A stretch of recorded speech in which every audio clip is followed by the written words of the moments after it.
Hi, I'm Paul. For this video, we're going to talk about ego death. Only to understand what ego death is, you need to understand what ego is. I've spoken about this before in a few other videos, but I don't think I've quite gone to the depth of what I'm going to on this video. I've spoken to many people who tell me that they want to get ego death or get rid of the ego. Only when I do ask them what the ego is, we really don't actually know. So trying to get rid of something when you don't know what it is kind of quite hard. In non-duality, we do say, well, you just have to drop it. If you don't know what it is, then you're probably going to be playing that game, where a frog or something pops up out of different holes and bashing it down. So trying to get to understand what actual ego is that we're supposed to try to get rid of. I've spoken in my last videos that ego is the attachment to thought. And although that might be quite helpful, it goes a little bit deeper than that. So, trying to understand where the thought comes from that you attach onto. So let's put ourselves in a situation. Firstly, maybe if we said that in the past, every time I stand next to a horse, the horse stands on my foot, and that hurts. And so then now I end up standing near a horse. So what happens is my mind goes into the past. Then it projects the past into the future. So I'm near a horse, which is present. I go into the past, which is past memories. And then I project into the future. I must not go near that horse. Now, this actually kind of isn't ego, really. This is kind of normal. Obviously, we need this, or else we're going to end up in danger all the time, because our past accidents and incidents, we wouldn't be able to remember them and end up back in the same situation again. So we can look at this slightly differently. Let's look at spiders.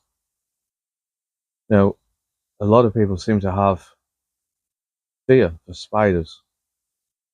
Now, I know some of you are probably from different countries what have spiders the size of my head.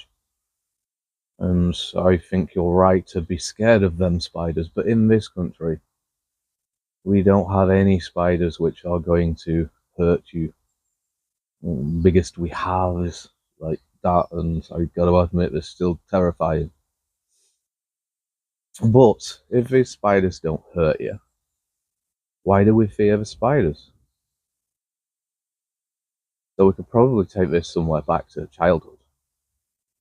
We see a spider, we maybe fear that it could be dangerous. We don't know. We're only young.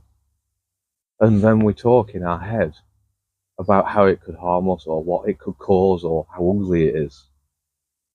So notice now we're switched from the true situation of the spider to thoughts in the head. And then in our future, our adulthood, we see a spider. That's the present moment. Then we go into the past. Only this time we don't go into the past of an actual situation.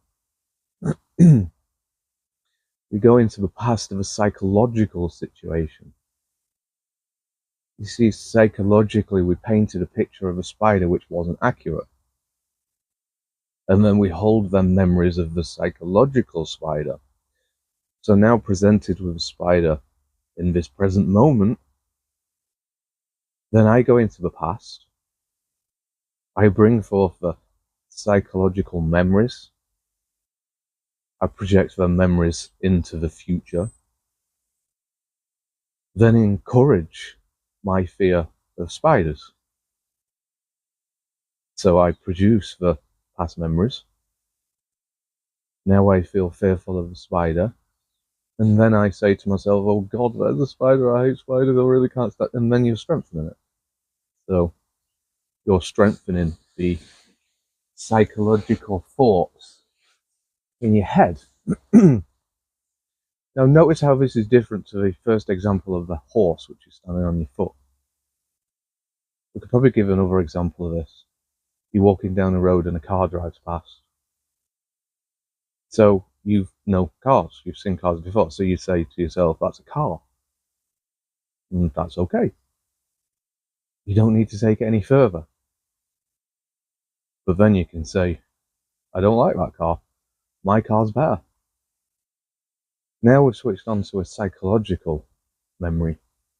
And that's the ego. That's the bit we need to try to stop. You don't want to be stopping the car drives past and you recognize there's a car driving past, because if you get rid of that, actually that would be quite interesting, because you'd be living every moment like you've never witnessed it before. A car would drive past and you go, whoa, what's that? Person walks up to you, alien. So anyway, yeah, we don't really want to get rid of them sort of memories, so that's not part of ego death. It's just the psychological side which comes to it. Person walks up to you, okay, you recognize as a person. Thoughts come, wow, that person's attractive, or now I'm jealous because that person's attractive, or I hate that person.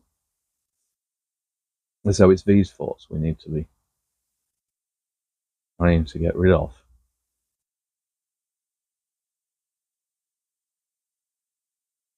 So if we can recognize these thoughts, how then do we get rid of them?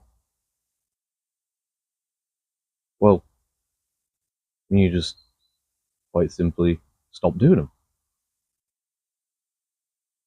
The dog barks in the distance.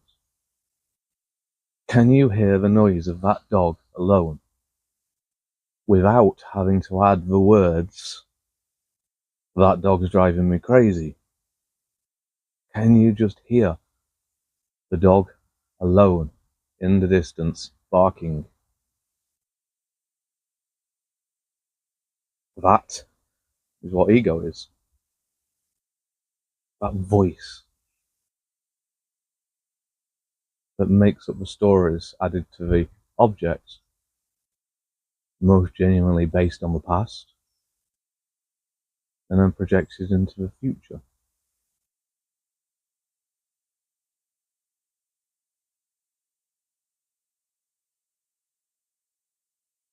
So, in spirituality, we talk about meditating, and I've got to say it's a pretty good way.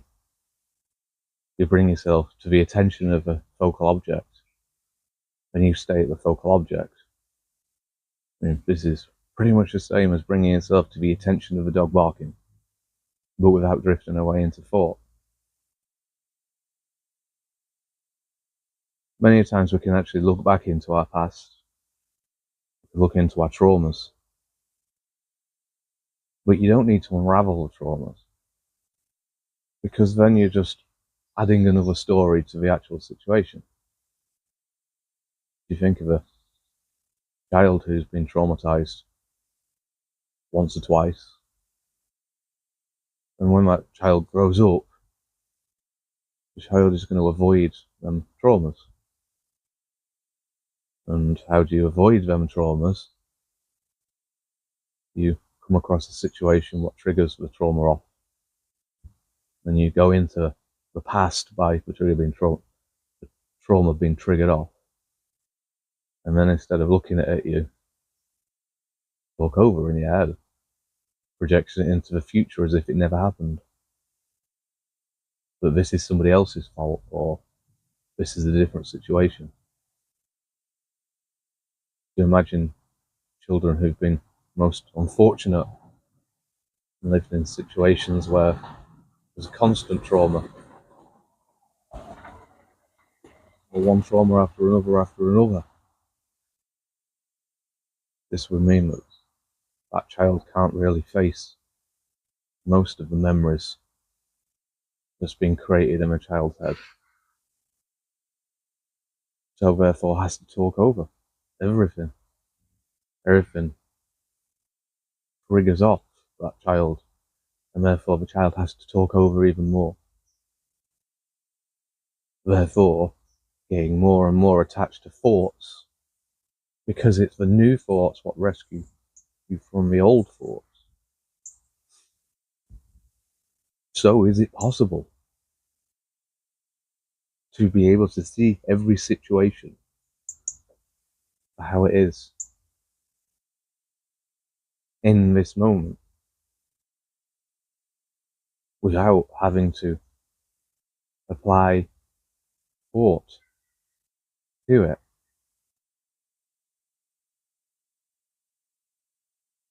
This is something we'd have to look into in ourselves to answer. However, in my opinion, yes, it is possible. I've been through this. I don't have it all the time, but I've been in this situation where I could just observe the present. There does seem to be a bit of conflict in the sense of what you get rid of. In non-duality, we say just drop it all. But like I say, you can't drop the whole lot, or else every time you see a tree, you're going to say, what is that? So what we're actually trying to drop is just the thoughts. And if we can drop just the thoughts in one situation now, then this wouldn't feed in to our past memory of thoughts.